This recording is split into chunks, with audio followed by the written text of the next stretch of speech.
భగవాన్ శ్రీ రమణ మహర్షుల దివ్య జీవిత మకరందం 19వ రోజుకి స్వాగతం. 2వ ప్రకరణం విశ్వపురుషుడు. భగవంతుడు లోక కళ్యాణం కోసం తీసుకున్న మనుష్య ఉపాధినే అవతారము అంటారు. అటువంటి అవతారాల్లో కలియుగానికి అధికార గురువగు కుమారస్వామి ఒకరు. అతడు జ్ఞానప్రదుడు. ఆ కుమారస్వామియే జ్ఞానబోధకు శ్రీ రమణ మహర్షిగా భూమి మీద అవతరించాడు అని చెప్పడానికి చాలా నిదర్శనాలు ఉన్నాయి. శ్రీ రమణ మహర్షి అవతార పురుషులు అని నిరూపించడానికి అవతార పురుష లక్షణాలు, దానికి సామ్యంగా ఉన్నటువంటి శ్రీ రమణుల జీవితంలోని కొన్ని నిదర్శనాలు ఇక్కడ చెప్పబడ్డాయి. శ్రీమదాంధ్ర మహాభాగవతంలో భగవంతుడు సర్వాంతర్యామి అని ప్రహ్లాదుడు చెప్పినట్లుగా శ్రీ రమణ మహర్షి జీవితంలో కూడా పోలికగా కొన్ని సంఘటనలున్నాయి. అవి కొన్ని చూద్దాం. మొదటగా భగవాన్ సర్వాంతర్యామి అనడానికి ఒక సంఘటన. దక్షిణ అమెరికాలోని పెరు దేశంలో ఉన్న ఒక దంపతులు శ్రీ రమణాశ్రమానికి వచ్చారు. వారు మహర్షి గొప్పతనం గురించి విని ఉన్నారు. మహర్షి భూమిపై ఉండడం వారికి క్రీస్తు యొక్క పునరుత్థానంలా అనిపించేది. ఎలాగైనా వారిని దర్శించాలన్న తీవ్ర కాంక్షతో ఉండేవారు. వారు చాలా బీదవారు. భారతదేశం రావాలంటే సాధ్యం కాని పని. రక్తమాంసాలతో కూడిన భగవంతుని చూడాలి అని వారి నిరంతర కోరిక. ఎలాగో వారి సంపాదనలో కొంత డబ్బు జాగ్రత్త చేసుకుని ఎన్నో కష్టాలు పడి చివరకు భారతదేశంలోని తిరువణ్ణామలై వచ్చారు. భగవాన్ని దర్శించి వారు పడ్డ కష్టాలని శ్రీవారితో చెప్పుకున్నారు. కరుణామూర్తి అయిన భగవాన్, మీరు ఎందుకింత కష్టపడ్డారు? మీరున్న స్థలంలో నుండే నన్ను తలుచుకున్నట్లయితే నన్ను చూచిన తృప్తిని పొందేవారు కదా అని వారిని ఓదార్చారు. భగవాన్ మాటలలోని అంతరార్థాన్ని వాళ్ళు అర్థం చేసుకోలేకపోయారు. శ్రీవారి మాటలు వారికి ఓదార్పునివ్వలేకపోయాయి. క్రీస్తు పాదాల చెంత మేరీమాతలాగా భగవాన్ పాదాల చెంత అలా ఉండిపోయారు వారు. వారు పొందుతున్న ఆనందానికి అడ్డు తగలటం ఇష్టం లేక భగవాన్ వారిని ఆ స్థితిలోనే వదిలి వెళ్ళిపోయారు. ఆనాటి సాయంత్రం భగవాన్ వారి జీవన విధానం గురించి అడిగారు. వారి సంభాషణ పెరు దేశం వైపు మళ్ళింది.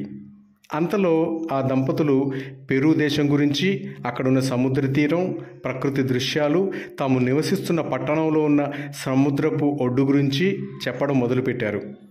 అప్పుడు మహర్షి వెంటనే, మీ పట్టణంలో ఆ సముద్రపుటొడ్డు పాలరాతి పలకతో పరచబడి వాటి మధ్య కొబ్బరి చెట్లతో ఉన్నదే కదా?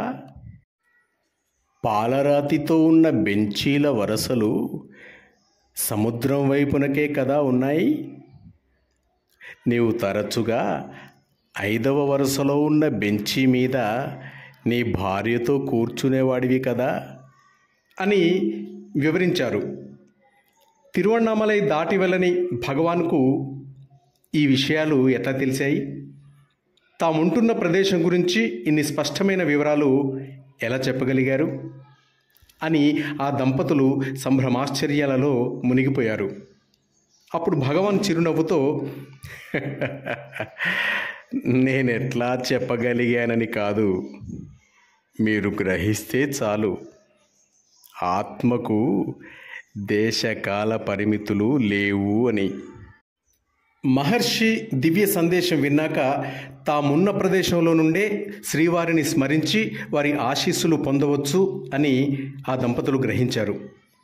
పెరు దేశం తిరువణ్ణామలైకి కొన్ని వేల మైళ్ళ దూరంలో ఉంది.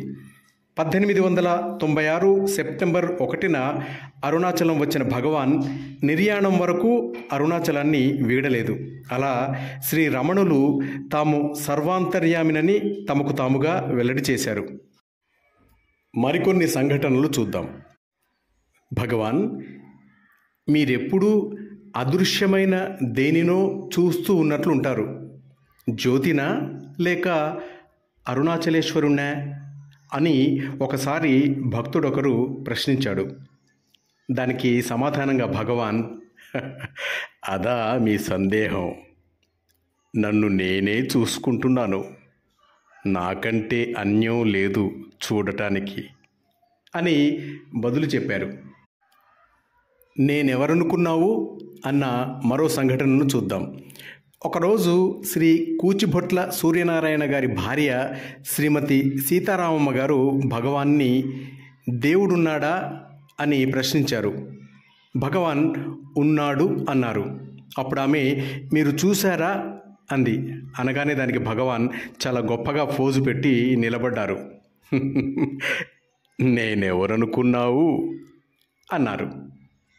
మరొక సంఘటనలో ఒక వ్యక్తి ఉదయం నుండి సాయంత్రం వరకు భగవాన్ సన్నిధిలో జరుగుతున్న విషయాలు చూస్తున్నాడు.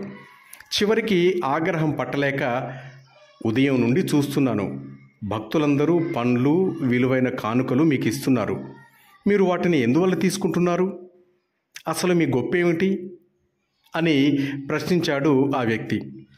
భగవాన్ మాట్లాడలేదు. ఆయన తిరిగి గద్దిస్తూ భగవాన్ని ప్రశ్నించాడు. అప్పుడు భగవాన్ నవ్వుతూ,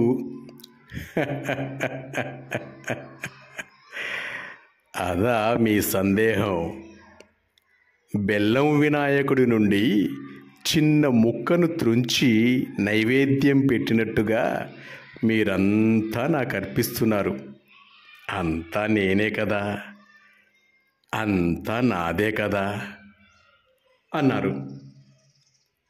అలాగే కాలాన్ని దేశాన్ని అధిగమించి ఉన్నాను అన్న మరో సంఘటనను చూద్దాం. స్వదేశం తిరిగి వెళ్ళిపోతున్న ఒక అమెరికా భక్తురాలు భగవాన్ని చూస్తూ, నేను అమెరికా వెళ్ళిపోతున్నాను, తమరక్కడికి వస్తారా అని అడిగింది. ఆమెకు అభయమిచ్చే స్వరంలో భగవాన్, నేను అక్కడ ఉండనే ఉన్నాను, నేను కాలాన్ని దేశాన్ని అధిగమించి ఉన్నాను అన్నారు. ఒక భక్తుడు భగవాన్ కోసం బత్తాయి పండ్లు తెచ్చాడు. మీరంతా తింటే చాలదా, నాకెందుకు అన్నారు భగవాన్. భగవాన్ తినకుండా మేమెట్లా తింటాము, మీ శరీర ఆరోగ్యానికి ఇది మంచిది, మీరు తినాలి, ప్రార్థిస్తున్నాను అన్నాడా భక్తుడు.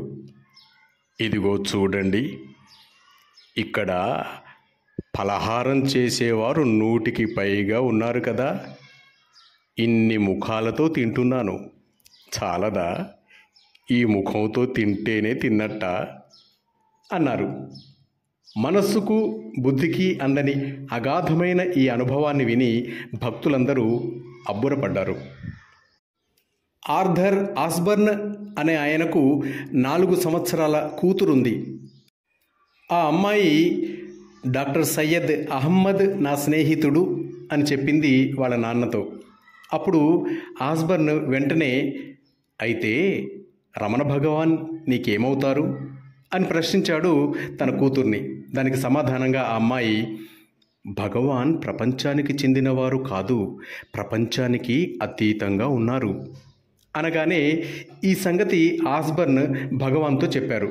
అప్పుడు భగవాన్ ఆశ్చర్యంతో ముక్కు మీద వేలేసుకుని, ఓహో, దేవతలు కూడా తెలుసుకోలేని రహస్యం ఇది, దీన్ని ఈ 4 సంవత్సరాల పిల్ల అత్యంత సహజంగా తెలుసుకోగలిగిందే అన్నారు. ఒకసారి పండరీపుర యాత్రకు వెళ్ళిన భక్తులు ఆశ్రమానికి వచ్చి భిక్ష చేసి వెళ్ళేటప్పుడు భగవాన్ని కౌగిలించుకొని మరీ వెళ్ళారు. భగవాన్ బాల్యమిత్రుడు భక్తుడు అయిన రంగన్న కూడా వెంటనే భగవాన్ని కౌగిలించుకున్నాడు. అప్పుడు భగవాన్ శరీరమంతా ఎర్రగా రక్తం చిమ్మినట్లయింది. అది చూసి రంగన్న, ఏమిటిది భగవాన్ అని అడిగాడు. పండరీపురంలోని దేవుణ్ణి కౌగిలించుకున్నట్లే నన్ను కౌగిలించుకున్నారు, అక్కడి దేవుడు రాయి, ఇది సజీవం, ఇట్లా కావడం దీని ధర్మం అని జవాబిచ్చారు భగవాన్. 1914-15 సంవత్సరంలో అమృతనాథ యతీంద్రులు అనే భక్తుడు భగవాన్ నిజస్వరూపాన్ని భగవాన్ ద్వారానే తెలుసుకోవాలి అనుకున్నాడు. మలయాళంలో రమణుడెవరు అనే ప్రశ్నార్థకంతో ఒక శ్లోకాన్ని రాసి భగవాన్ బయటకు వెళ్ళినప్పుడు ఆ కాగితాన్ని భగవాన్ కూర్చునే చోట ఉంచి బయటికి వెళ్ళిపోయాడు. ఆ మలయాళ శ్లోకానికి తాత్పర్యం ఏమిటంటే, అరుణాచల గుహయందు కరుణకు నిధి అని పేరు పడిన ఈ రమణుడెవరు? వరరుచియా, శివగురువా, హరియా, యతీంద్రుడా? గురువు మహిమ తెలుసుకోవాలని కోరికగా ఉన్నది. భగవాన్ వచ్చి ఆ కాగితంలో ఉన్న శ్లోకాన్ని చూసి నవ్వుకుంటూ ఆ శ్లోకం కిందనే మలయాళంలోనే తమ స్వరూపాన్ని బట్టబయలు చేస్తూ మరొక శ్లోకాన్ని రాసి ఏమీ ఎరగనట్టు ఆ కాగితాన్ని అక్కడే పెట్టారు. ఆ శ్లోకం భావం ఈ విధంగా ఉంది: హరి మొదలెల్ల జీవుల హృద్గుహలో నెరుకయై క్రీడించు పరమాత్మయే అరుణాచల రమణుడు. అతడు పరుడు భక్తిచే కరుగు మనస్సుతో హృది చేరి జ్ఞాననేత్రమును తెరిచి నిజము చూచిన అది నీకు బట్టబయలగును.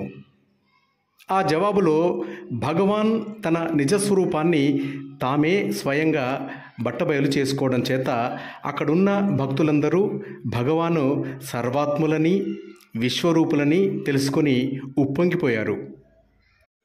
మాస్టర్స్, తర్వాతి భాగాన్ని రేపు విందాం.